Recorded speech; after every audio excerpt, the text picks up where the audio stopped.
am grateful to share this space with you, our journey into the wisdom of connection.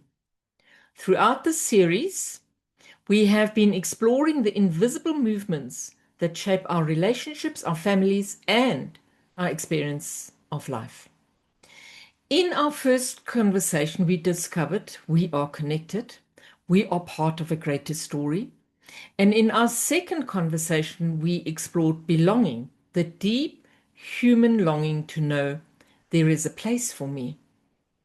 In our third conversation, we looked at interrupted connection, understanding why distance, conflict, or pain can appear between people who may still carry a deep bond. Today, we move into another essential part of connection, a part that asks for courage, because connection is not only about being close to others, it is also about whether we can bring our true selves into that closeness. Many people spend their lives trying to belong. They adapt, they please, they become what others need, they become strong, responsible, successful, helpful. But somewhere inside, a quiet question remains. Do they love me, or only a version of me? Authentic connection asks, can I be seen as I truly am? Can I honor my relationships without losing myself? And can I still belong and still be me? So today we explore the courage of authentic connection. From the beginning of life, we learn through relationships. We observe, we adapt, we discover what brings closeness and what creates distance. Every family system has spoken and unspoken messages. Sometimes the messages are, be strong, do not need too much, take care of others, keep the peace, be successful, do not create problems. Often these messages are not given intentionally. They develop through the experiences and needs of the system.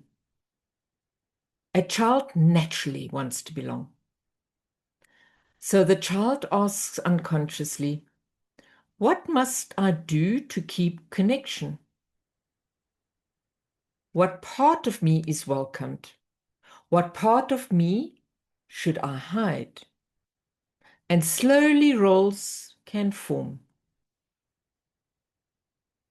The helper, the achiever, the quiet one, the strong one. The one who makes everyone laugh, and the one who holds everything together. These roles often begin from love, yes. They may even become strengths. That's good.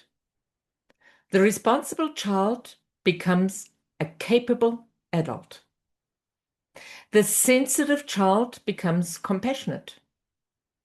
The helper becomes someone who deeply cares. But sometimes we become so identified with the role that we forget there is more to us.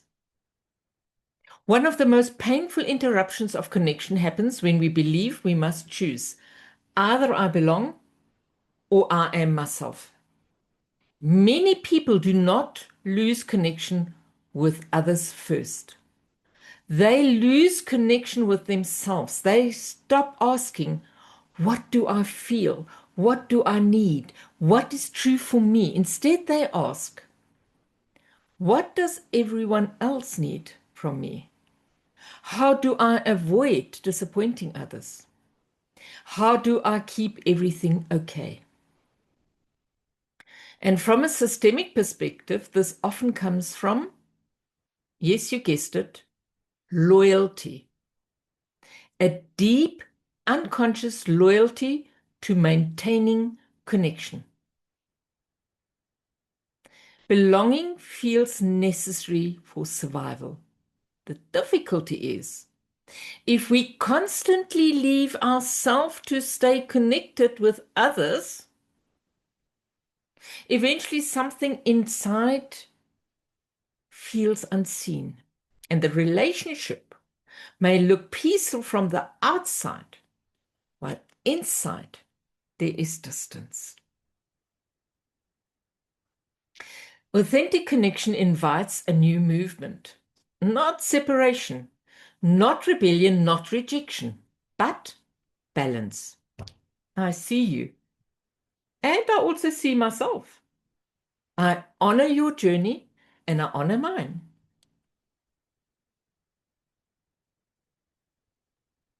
Healthy relationships require movement like breathing. We breathe in, we breathe out. Both movements are needed. Relationships are similar. There is giving and receiving. There is supporting, and there is allowing ourselves to be supported.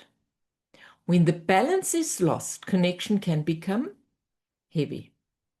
And some people give constantly but struggle to receive. They feel valuable only when needed. Others may receive without learning to contribute. Over time, imbalances create distance.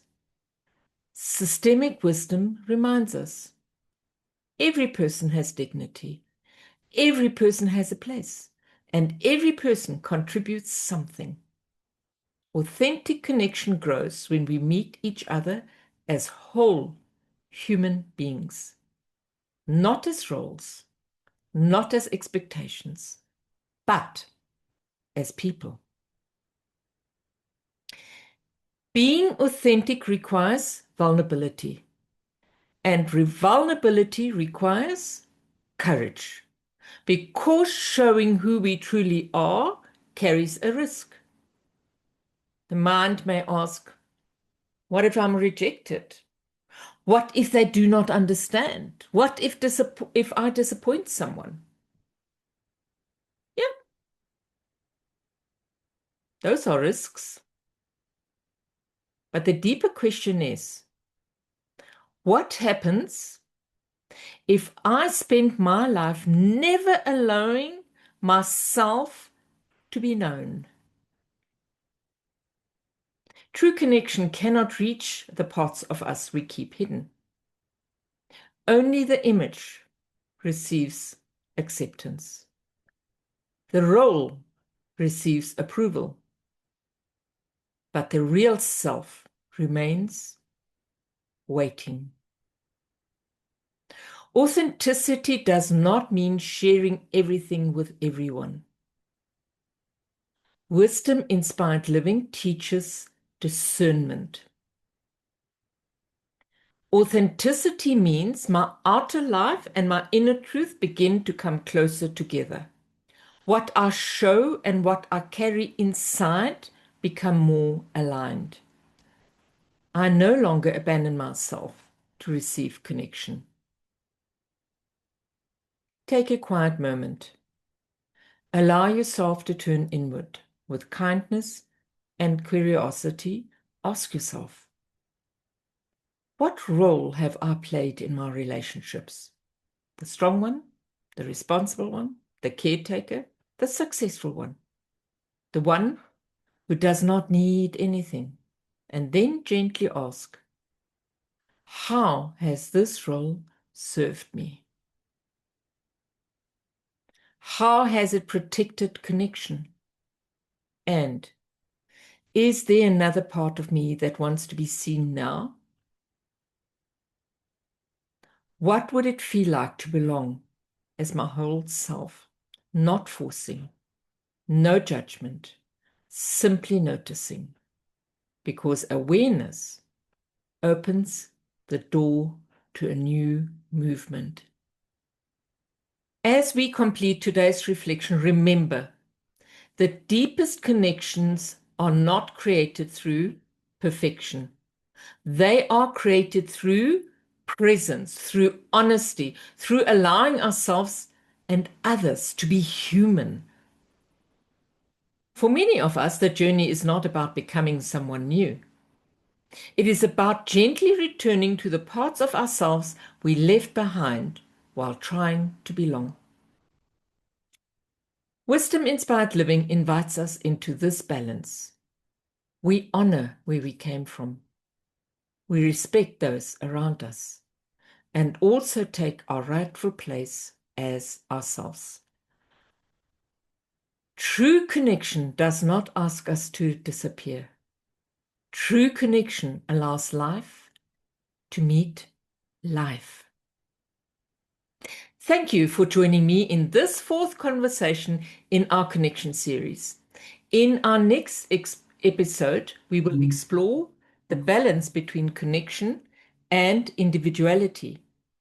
We will discover how we can remain connected to our roots while still allowing ourselves to grow, change, and become who we are meant to be. And until then, may you honor your truth. May you recognize the roles that helped you survive, and may you have the courage to allow more of yourself to belong. And while we're about this, yes, the YouTube thing, please subscribe, share, like, whatever feels right for you. But in the meantime, thank you for being here, and until we meet again, be safe.